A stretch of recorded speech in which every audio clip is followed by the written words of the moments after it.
We noticed that she had the capacity to do well, and she would get certain pieces of her work correct, but she would skip over things. Some of the mistakes that she would make really seemed like it was rushing and just not paying attention. And as we started to explore different ways to help her focus and pay attention, one of the directions was to look for a developmental exam instead of a traditional eye exam.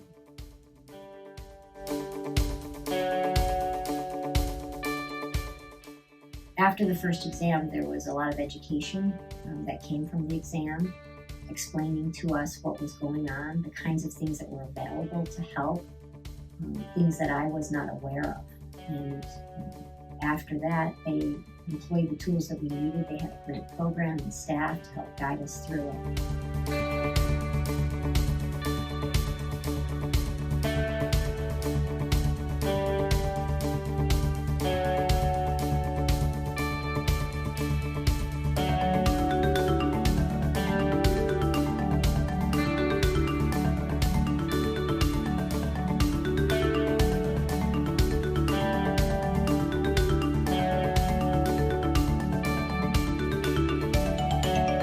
Can you feel the pull while you're doing it?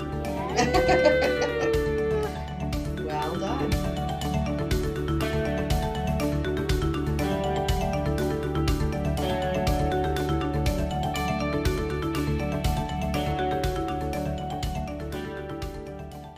As a result of the vision therapy, reading is less of a struggle. My daughter complains less about her eyes being tired, blinking less. She doesn't make the same mistakes that she's made in the past. She doesn't skip over things like she used to. It's even helped with music, with her playing piano and flute.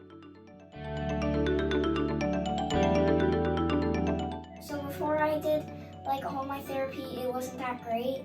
I skipped lines.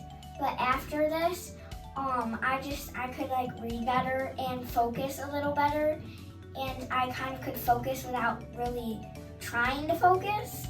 And I didn't skip as many lines when reading, and I just understood things better. I am looking forward to reading better, doing things better, paying attention more, and focusing better, so that way I'm not behind in a lot of things. What is your vision for the future? My vision for the future is when I'm older, I want to own a vet office, but kind of a vet in you can adopt pets there, and you can get your pet groomed, because I love animals so much. I mean, they're just so cute. And I like every single animal, like snakes, toads, frogs, anything. So that's my vision for the future, to become a vet.